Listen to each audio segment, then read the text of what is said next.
TV KPM.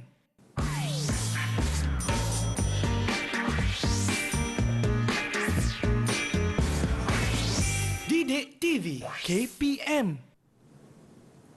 Assalamualaikum dan salam sejahtera. Apa khabar semua kepada calon SPM? Anda sedang menyaksikan Sukses SPM 2022 Pecutan bersama saya Syamira Nazir. Untuk hari ini kawan-kawan, kita akan belajar mata pelajaran Sains Rumah Tangga Kertas 1 yang bakal diduduki oleh calon SPM tidak lama lagi.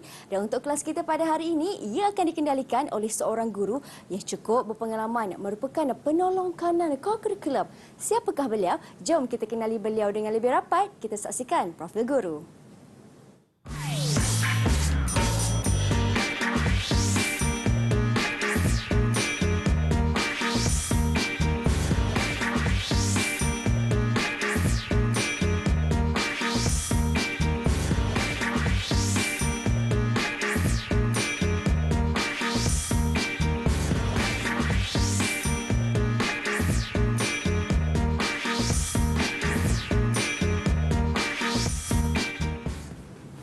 Baiklah, itu dia seberengkas pengenalan guru penyampai yang akan bersama dengan kita hari ini. Sedikit latar belakang beliau. Tetapi sebelum saya perkenalkan siapakah guru kita, suka untuk Mira perkenalkan jurubahasa isyarat yang bersama dengan kami di studio hari ini, iaitu Cikgu Nurziana Yof dari SMK Dato' Ibrahim Yaakob, wilayah Persekutuan Kuala Lumpur.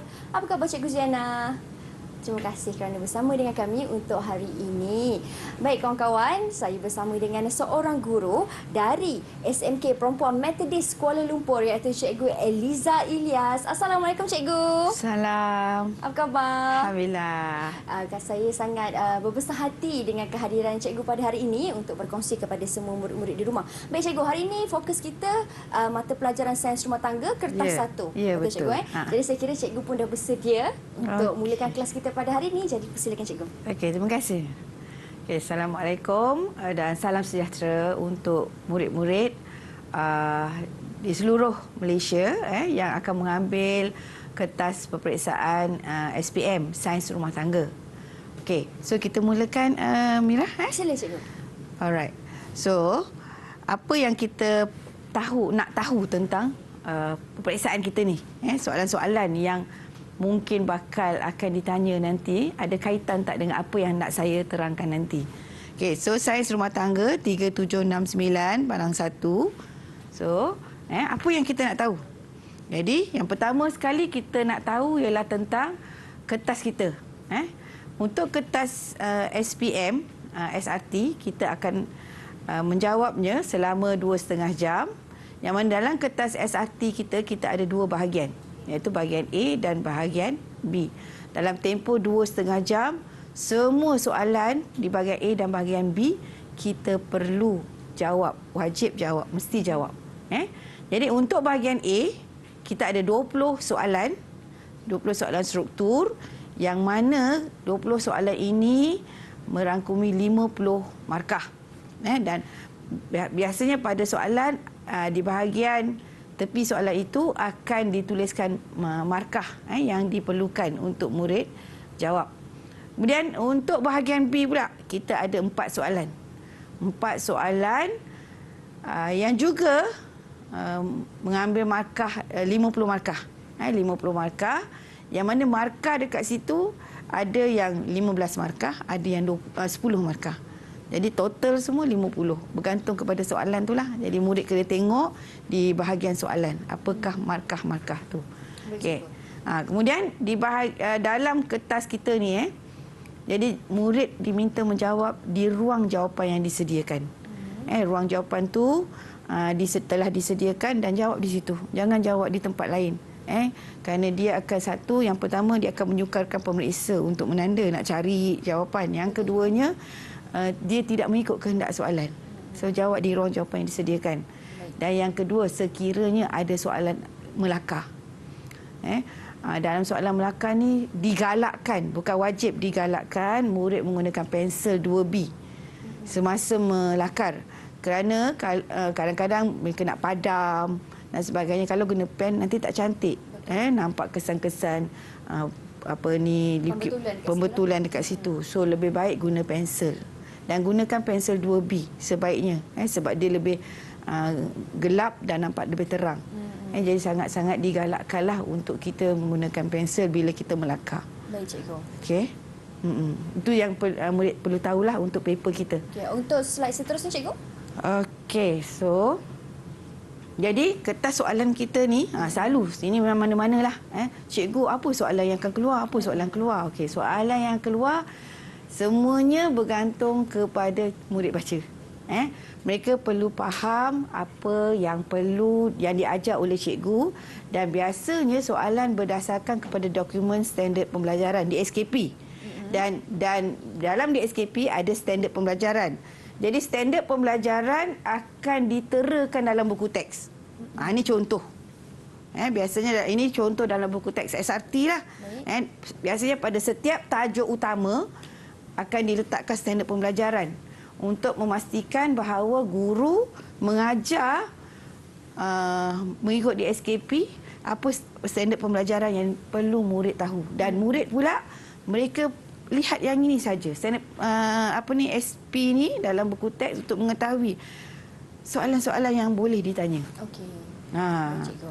Okey, yang itu yang mereka perlu tahulah. Maknanya lepas ni tak payah nak tanya soalan apa keluar. Betul. Semua boleh ditanya dalam soalan peperiksaan. Baik, itu dia sedikit pengenalan ringkas tentang format pentaksiran bagi sains rumah tangga untuk kertas 1. Selepas ini, Cikgu Ediza akan terangkan dengan lebih mendalam lagi bagi bahagian A, bagaimana cara yang terbaik untuk menjawab. Tetapi kita nak berhenti berehat seketika. Kita akan kembali semula selepas ini hanya di Sukses SPM 2022 Pecutan. Didik TV KPM. Didik TV KPM.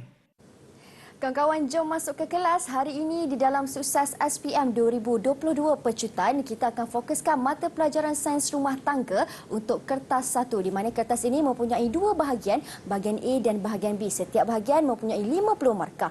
Jadi untuk segmen ini, Cikgu Ediza ingin kongsikan kepada anda apakah kaedah yang terbaik untuk menjawab bahagian A. Jadi kita persilakan Cikgu. Silakan Cikgu. Okey, saya teruskan. Okey, untuk kertas bahagian A ada 20 soalan. Dan daripada 20 soalan tu ada beberapa bentuk soalan yang biasanya, yang umumnya akan disoalah dalam kertas peperiksaan ini. Jadi yang pertama kita tengok iaitu contoh soalan yang meminta murid menjawab dari segi maksud ataupun definisi ataupun menamakan. Jadi contoh soalan ditertera pada televisyen kita iaitu antara kalau soalan maksud atau definisi, dia ada dua bentuk. Sama ada istilah itu telah diberikan, istilah itu telah diberikan, jadi dia minta maksud telah diberikan, dia minta istilah. Ataupun dia bertanya terus apa maksud. Jadi dekat sini kalau kita lihat ada dua soalan. Contohnya maklumat berikut adalah maksud bagi satu istilah, dia dah bagi maksud dah dekat sini. Jadi bila dia bagi maksud dekat sini, dia perlukan apakah istilah kepada maksud ini. Itu boleh ditanya. Ataupun yang kedua, dia terus minta maksud. Dia minta maksud. Jadi kalau dia minta maksud, bermakna maksud itu mesti lengkap. Ayat itu mesti lengkap. Kalau tak lengkap, dia tidak memberi sebarang maksud. Jadi contoh kalau kita lihat dekat sini ni. Kalau yang soalan yang pertama tadi, dia minta maksud, dia minta istilah, maksud dah diberi, so apa istilah kepada maksud yang telah diberikan. Tapi yang ini kalau contoh, apakah maksud diet seimbang? So tengok, ayat dia panjang, mesti lengkap. Maksud diet seimbang mengandungi semua nutrien. Kalau katalah murid tertinggal perkataan ini, dia tidak memberi maksud lah, sebab nutrien ni kita ada 5. Itu yang utama. So bila sebut semua ni dah merangkumilah protein, karbohidrat, lemak, vitamin dan garam, mineral.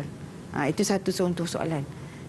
Soalan yang seterusnya yang kemungkinan boleh disanya adalah soalan yang berkaitan dengan simbol.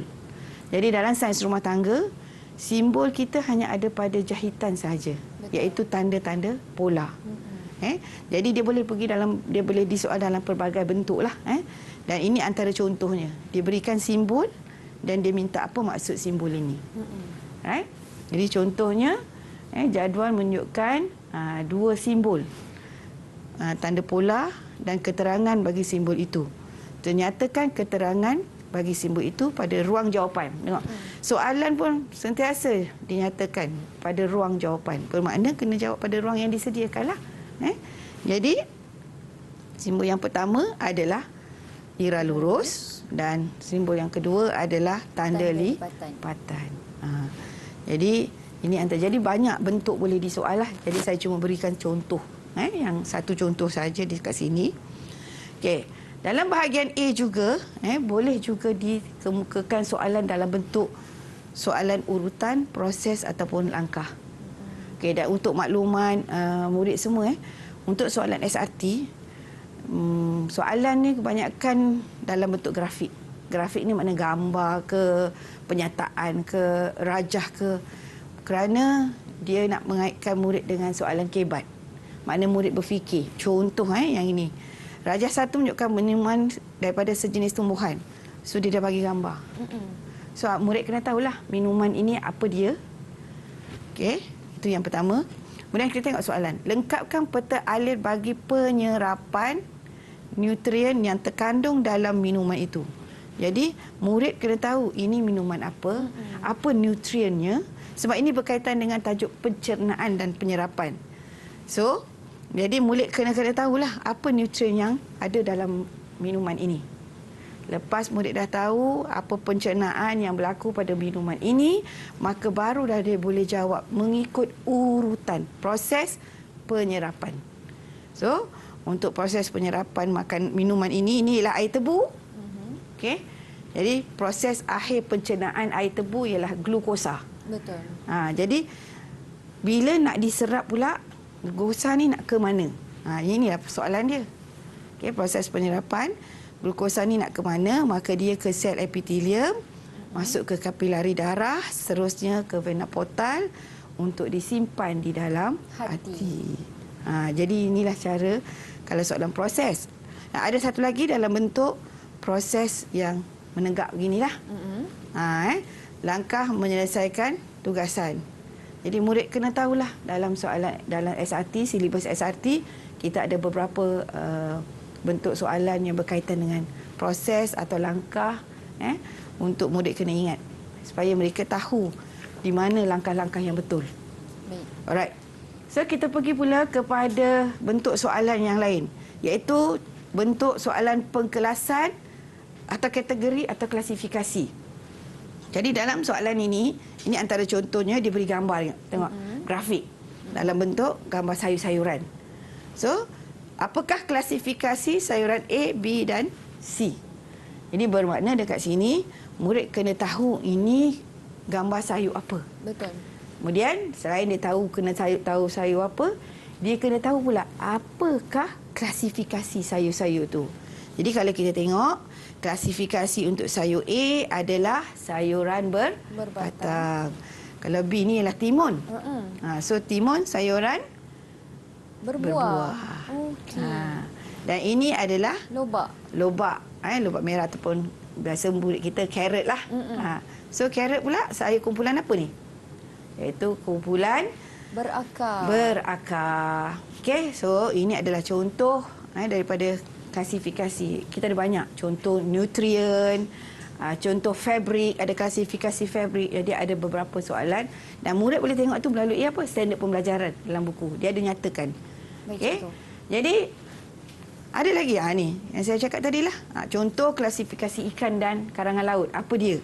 Klasifikasi pastry, ada berapa jenis pastry? Klasifikasi sos, berapa banyak sos yang ada? Baik. Kemudian klasifikasi roti, ada berapa kumpulan-kumpulan roti. Jadi semua ni ada dalam buku. Jadi murid kena ingat dan faham. Betul, cikgu. Okey. Seterusnya adalah contoh soalan dalam bentuk kriteria atau ciri. Kriteria atau ciri ni ialah murid kena ingat ciri-ciri pada setiap tajuk yang telah dipelajari. Contoh soalan ini, contoh berkaitan dengan fabrik. Rajah satu menunjukkan bapa Mei di sawah padi. Gambar. Kalau tengok apa kaitan dia dengan sawah padi kan? Tapi tengok, nyatakan dua ciri fabrik. Dua ciri fabrik yang sesuai untuk bapa Mei. Jadi bapa Mei dekat sawah padi panas. So apa fabrik yang sesuai? Yang ada penyerapan haba yang baik, cikgu. Yes, jadi fabrik yang sesuai kita pakai adalah kapas. Betul. Jadi apa ciri-ciri kapas? Sejuk. Selesa dipakai lah. Okey. So, selesa dipakai. Pengalih haba yang baik. Okey, dia ada banyak ciri. Tetapi kerana perlukan 2 markah, maka berilah 2 jawapan, ya. Jadi contoh ni saya bagilah, dia ada beberapa penyerapan yang baik. Tapi sebab dia minta 2, maka berikan 2 sahaja. Alright. So kita terus kepada prinsip. Ya, soalan prinsip ni adalah soalan yang mana dia boleh melalui soalan pengiraan, dan dalam SRT ada lebih kurang 3 tajuk yang berkaitan dengan pengiraan. Antaranya pengiraan jisim badan, pengiraan nilai tenaga. Jadi yang ini semua dah belajar dalam kelas. Betul. Dalam soalan tidak akan keluar formula. Mana murid kena faham, kena ingat formula. Jadi mereka hanya perlu menunjukkan jalan kerja untuk pengiraan ini. Okey? Yang ini tentang prinsip. Selain daripada pengiraan, prinsip membuat pakaian dan prinsip makanan. So, murid kena tahulah. Contoh ni prinsip untuk memindahkan tanda pola. Bila mereka membuat pakaian, nak pindahkan tanda pola daripada pola ke fabrik. Apakah langkah-langkah dia? So, dia kena tahu. Kemudian, jadi contoh yang ini. Gambar ni menunjukkan kapur tukang jahit yang sedang tanda pola yang nak dipindahkan daripada pola kepada fabrik. So, nyatakan teknik yang betul. Iaitu dia menggunakan kapur tukang jahit. Kena lengkap. Kalau ada kapur saja pun kita tak boleh terima. Sebab kapur apa? Betul. Kapur tukang jahit. Okey, seterusnya ni masak. Tadi saya cakap tadi. Kita ada dalam prinsip ada pengiraan, ada dalam jahitan, ada dalam masakan. Contoh prinsip memasak. So kalau kita contoh ni gambar ni, kaedah apa ni? Jadi murid kena tahu. Cikgu. Goreng ikan. Pandai Mira. So, kalau nak goreng ikan, apa prinsip dia? Minyak kena panas. Betul, cikgu. Itu yang penting, kan? Jadi, kalau kita goreng ikan, minyak tak panas, ikan masak. Tapi, tak sedap, tak cantik, tak menarik. Jadi, prinsip ni, kita perlu ikut supaya kita dapatkan kualiti. Benda barang yang berkualiti. Jadi, kalau dekat sini, maknanya, kalau kuali goreng ikan, maka perlukan minyak yang penuh. Dan yang keduanya, minyak mesti betul-betul panas. Baik, cikgu. Okey. Ini dia antara contoh soalan di bahagian A, di mana ada soalan contoh bagi definisi, simbol, langkah-langkah, kriteria, klasifikasi dan juga contoh soalan bagi prinsip. Cukup jelas penjelasan daripada Cikgu Eliza. Tetapi kawan-kawan, kita nak berhenti berehat seketika. Kita nak sambung semula kelas kita selepas ini. Untuk bahagian B pula, hanya di Susas SPM 2022 Pecutan. Didik TV KPM. Didik TV KPM. Kawan-kawan, jom kita masuk semula ke kelas. Untuk segmen ini, saya bersama dengan Cikgu Eliza di mana Cikgu akan terangkan cara untuk menjawab bahagian B yang mempunyai 4 soalan serta mempunyai 50 markah. Jadi Cikgu, apakah cara yang terbaik untuk murid-murid di rumah sana bakal menduduki SPM ini untuk tahu kaedah yang terbaik untuk mereka menjawab soalan?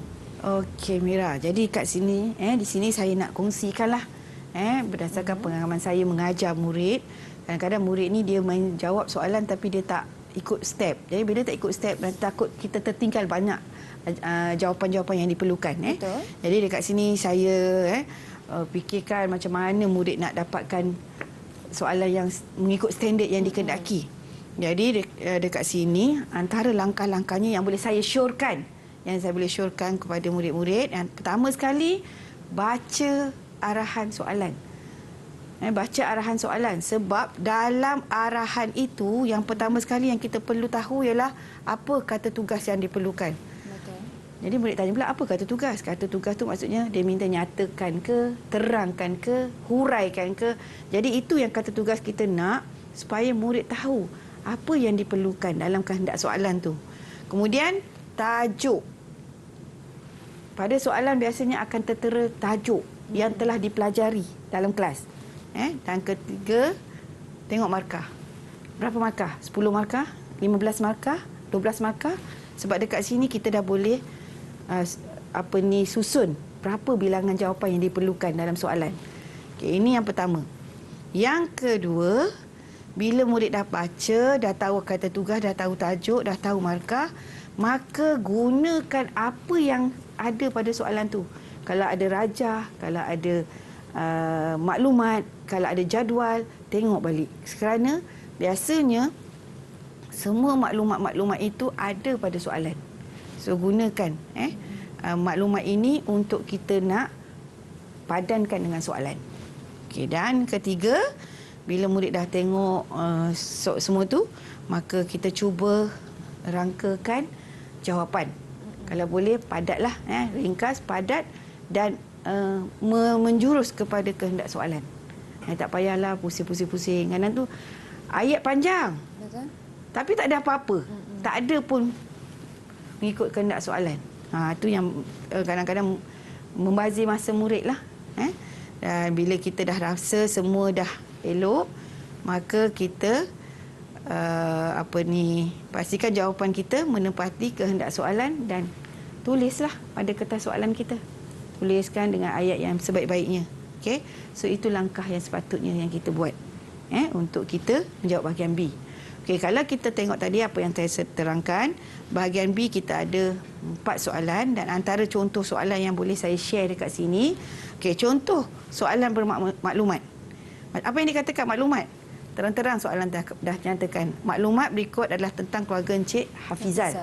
So kita baca dalam ni apa keterangan tentang Cik Hafizal. Cik Hafizal seorang jurutera. Isterinya Puan Zainal suri rumah tangga dan aktif berniaga secara dalam talian online. Mempunyai 2 orang anak yang masih bersekolah. So dalam ni ada 3 maklumat. Okey. Dan kita baca soalan.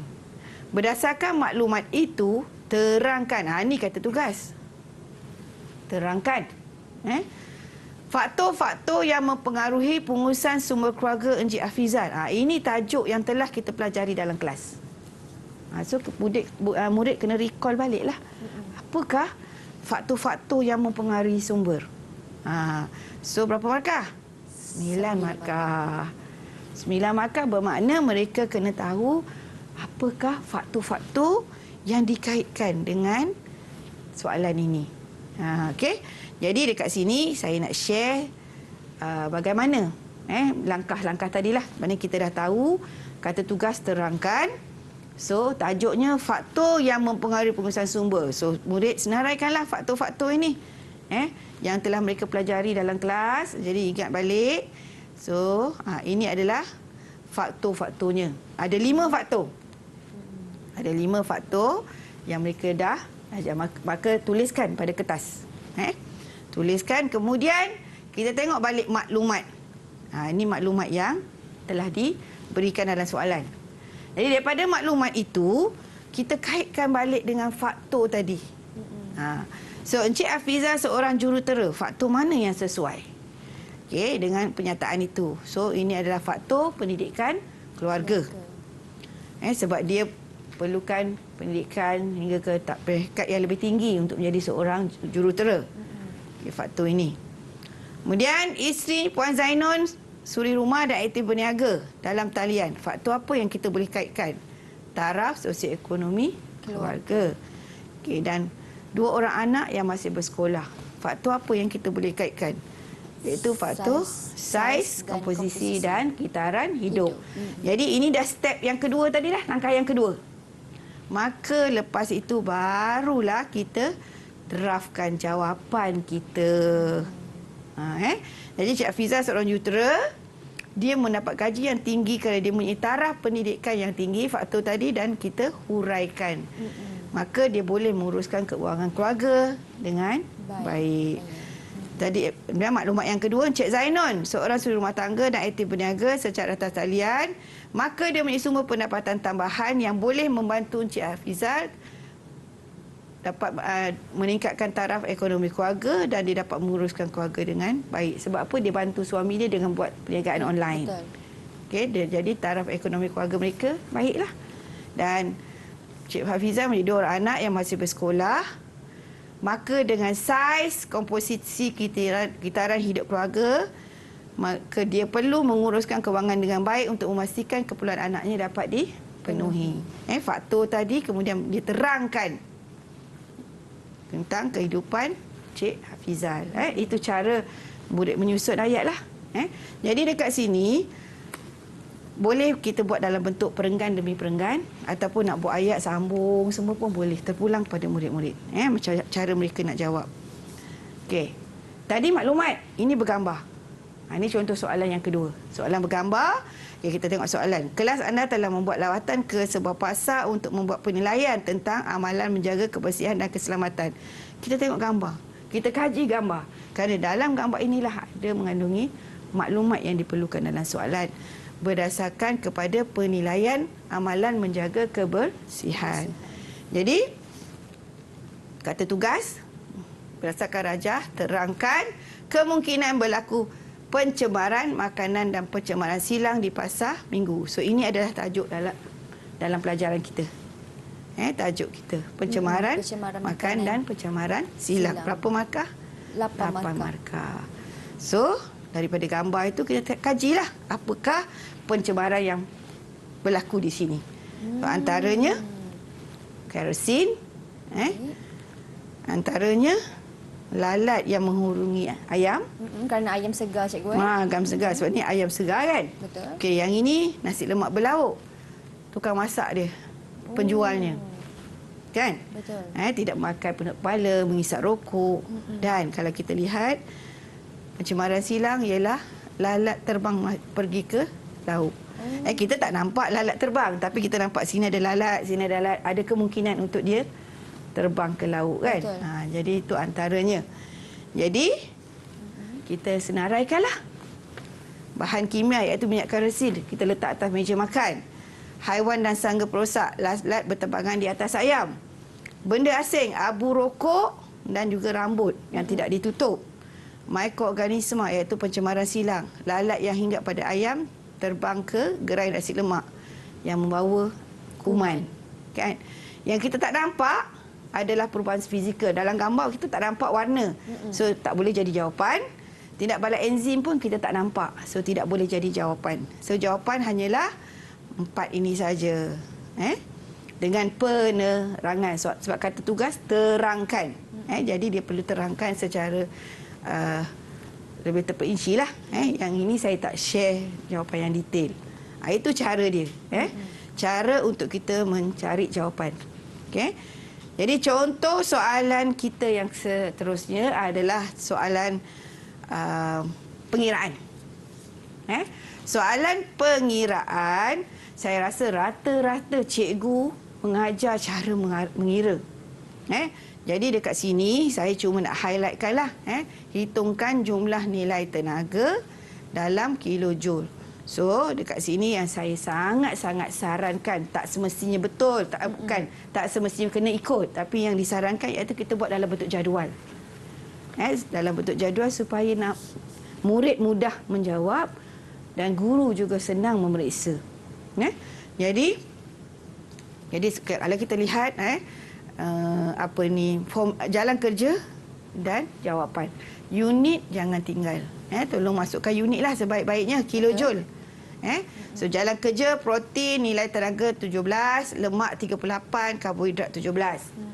Okey. Dan satu lagi kesilapan murid. Kesilapan semasa memindahkan jawapan. Nampak? Porsi 73/100 kali 160 sepatutnya 116.8 116.8 gram, tapi kerana kesilapan dia memindahkan, tengok 118.6, patutnya 116. Jadi yang ni dia betul. Yang ni dia betul.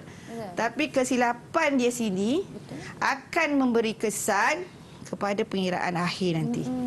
Jadi berapa banyak dah markah dia akan hilang dekat sini kan. Kerana kesilapan di sini, dia mengira akan jadi salah di sini, dan dekat sini pun nanti akan salah. Kecuaian di situ. Kecuaian dekat situ. So make sure. Make sure murid kena pastikan pemindahan markah. Ini dari segi pengiraan lah. Okey, itu sepatutnya jawapannya. Sorry. Ini sepatutnya jawapan. Jadi bila kira, barulah kita dapatkan jawapan yang sebenarnya. Okey. Contoh soalan yang berikutnya. Soalan sekiranya ada soalan penilaian. Apa yang dikatakan penilaian? Sekiranya ada dua gambar. Dua gambar, dua maklumat. Okey. Jadi, apabila soalan yang berbentuk begini, kita baca soalan ni dulu. Suzila mempunyai bentuk badan yang tinggi dan langsing. Akan menghadiri majlis rasmi. Raja menunjukkan dua style pakaian yang dilakar oleh Suzila. Dua gambar. Okey. Terangkan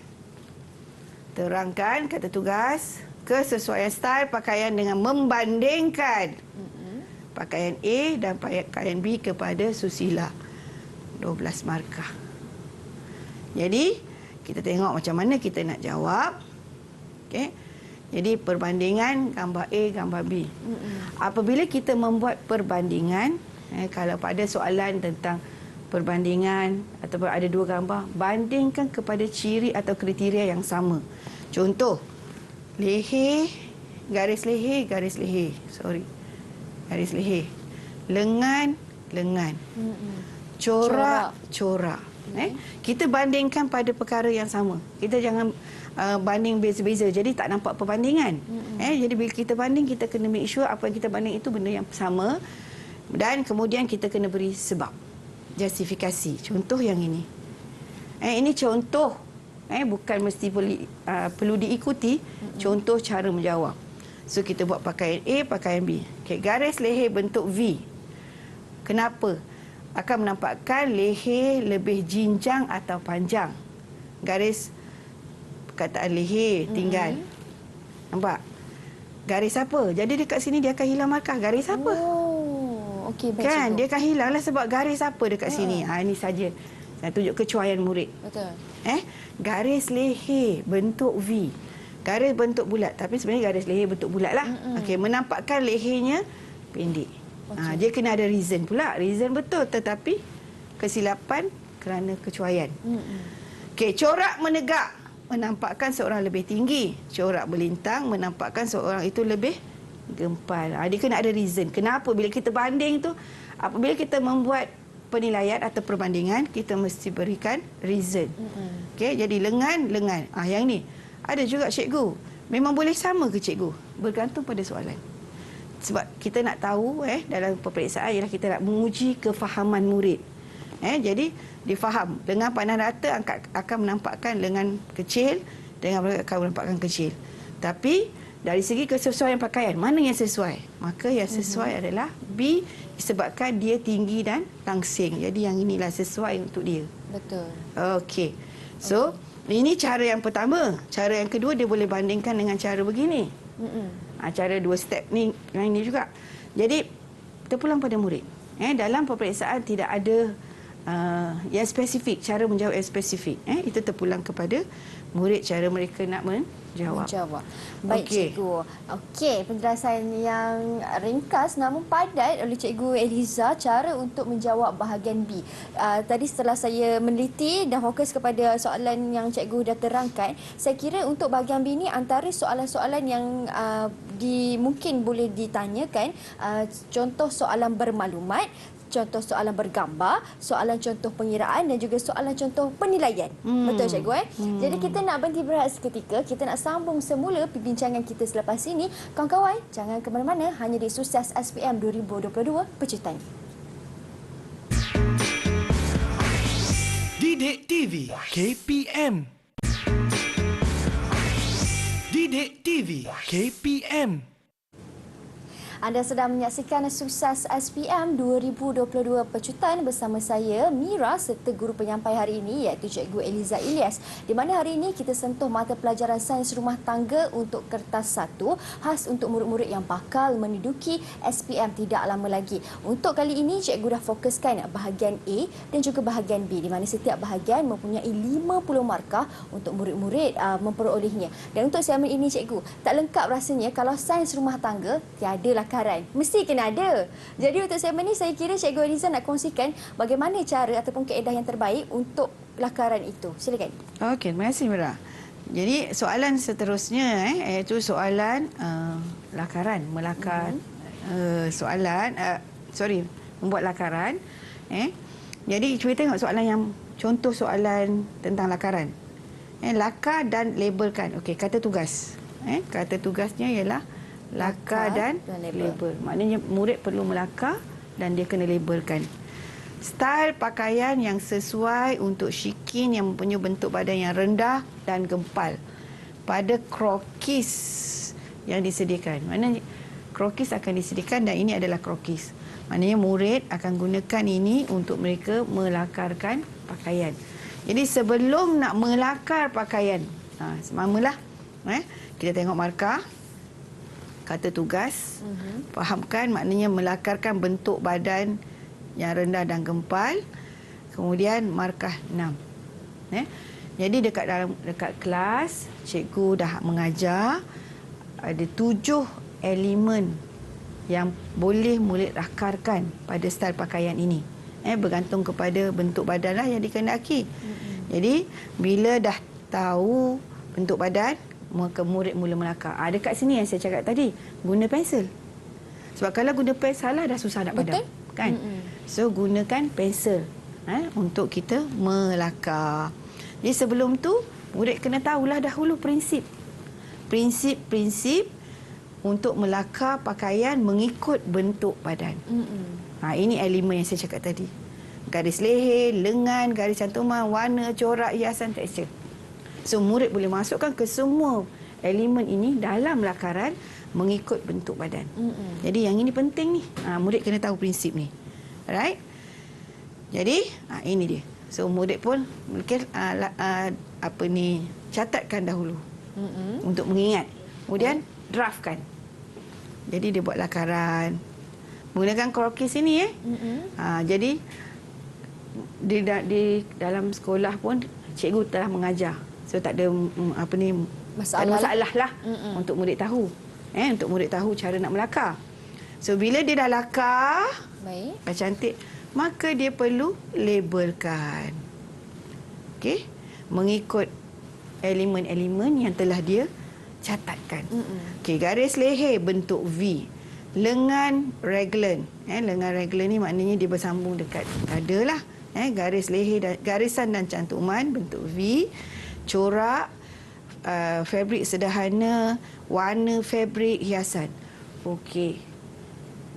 Setakat ni Mira faham tak? Setakat ni jelas cikgu. Okey. Faham.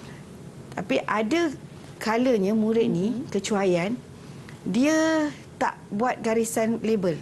Dia tak ada, cuma dia tulis je. Tak boleh lah cikgu ya? Tak boleh lah, bukan sebab tak boleh. Kenapa? Nak menunjukkan dekat mana garisan cantuman. Memang cikgu faham, tapi kita nak murid lebih jelas jawapannya tu di mana. So kalau boleh gariskan betul-betul dekat mana yang dia lakarkan label ni. Tak semestinya ada arrow anak panah. Asalkan dia gariskan betul-betul di tempat yang dia lukis. Itu yang penting. Lakar dan label. Jadi mesti ada label. Kalau tak ada label, tak ikut pula arahan. Dia lakar saja tanpa ada label. Jadi dia akan kehilangan markah lah dekat situ mungkin, kan? Sebab arahan dia tidak ikut kata tugas itu. Ini contoh yang kedua. Ini tentang lakaran pakaian. Betul. Seterusnya kita nak pergi pada soalan yang berikutnya. Persatuan Sains Rumah Tangga SRT sekolah anda bercadang memasarkan produk berasaskan roti untuk projek jualan sekolah. Anda dikehendaki menghasilkan label makanan untuk produk itu. Lakar dan labelkan label makanan yang kreatif untuk produk itu yang mengandungi maklumat mengikut peraturan-peraturan makanan 1985. Arahan, lakar dan label kata tugas. Apa dia? Soalan dia, label makanan yang mengandungi maklumat peraturan. So, dekat sini pun tentang makanan. Maka mereka perlu tahu pula apa maklumat dalam label makanan. Di sini kecuaian yang berlaku, rasanya murid dia buat lakaran bekas makanan. Sedangkan kita bukan nak bekas makanan. Bekas makanan ni dipelajari semasa di tingkatan 1, 2, 3 RBT. Bekas makanan. Tapi di peringkat kita nakkan maklumat label. Jadi maklumat label ni, ini contohnya. Jadi ruang jawapan disediakan.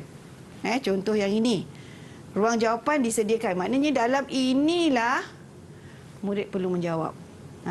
Seperti yang saya terangkan, jawab dalam ruang jawapan. Jadi dalam ini. Baik, cikgu. Okey. Jadi maka lakarkan. Gunakan pensel. Gunakan pensel, kita buat lakaran maklumat-maklumat ini. Ada label tak? Tak ada. Tak ada label. So, maka dia perlu labelkan. Okey, label-label ini saya pasti dan yakin murid-murid kita telah belajar dan mereka kena tahulah iaitu kita ada lebih kurang dalam 9 maklumat yang diperlukan. Okey, so saya akan pergi satu persatu label-label ini kerana diharapkan label yang diterakan juga mesti betul. Yang pertama, kalau ada tulis bahan pengawet, maka label pengawet. Kalau ada bahan pengawet, maka tuliskan apa bahan pengawet itu dan tulis bahan pengawet. Jenama, tak kisahlah jenama apa sebab dia pun tidak nyatakan soalan. Saya terpulang. Komposisi nutrien. Karbohidrat, ini yang asas. Yang asas. Okey, berat atau isi padu dalam unit gram, kilogram, tengok pada soalan lah. Maksudnya berat bahan makanan tu, kod bar. Tanda halal. Okey, tanda halal kata kita lihat dekat sini. Perlu tanda halal yang betul. Yang dipelajari di dalam kelas, iaitu logo yang betul. Logo tanda halal perlu yang betul yang kita pelajari dalam kelas. Ini yang penting. Betul, cikgu. Okey, nama dan alamat ikutlah terpulang pada soalan. Okey, kandungan bahan yang kita nak buat makanan ini, lakaran kreatif. Okey, dan tarikh luput. Susunan tak kisah bagaimana. Asalkan ada maklumat. Okey. 9 maklumat penting dalam menghasilkan label makanan. Baik, cikgu, saya kira kita pun dah sampai ke penghujung kelas kita. Panjanglah cikgu dah terangkan dari awal sehingga ke penghujung. Sedikit rumusan ringkas daripada Cikgu Eliza. Okey. Rumusan yang saya boleh buat ialah yang pertama, study lah. Yang pertama perlu study, perlu ingat fakta, perlu faham soalan dan jangan tergopoh-gapoh bila menjawab. Fahamkan soalan tu yang penting. Kemudian draft soalan, dah draft barulah kita jawab dengan betul. Yang perancangan tu kena ada dalam kita memberi jawapan. Okey, itu yang saya boleh rumuskanlah untuk SRT kita nanti. Baik, cikgu. Jadi kepada semua, saya pun ingin mengambil kesempatan untuk ucapkan selamat maju jaya kepada semua calon SPM yang bakal menduduki kertas sains rumah tangga. Diharapkan anda beroleh kecemerlangan. Saya ingin ucapkan ribuan terima kasih kepada Cikgu Eliza atas kesudian bersama dengan kami pada hari ini serta Cikgu Nurziana selaku Cikgu Jurubahasa Isyarat. Kita nak akhiri kelas kita pada hari ini. Kita jumpa lagi di episod akan datang. Saya Syamira Nazir. Assalamualaikum dan salam hormat. Bye.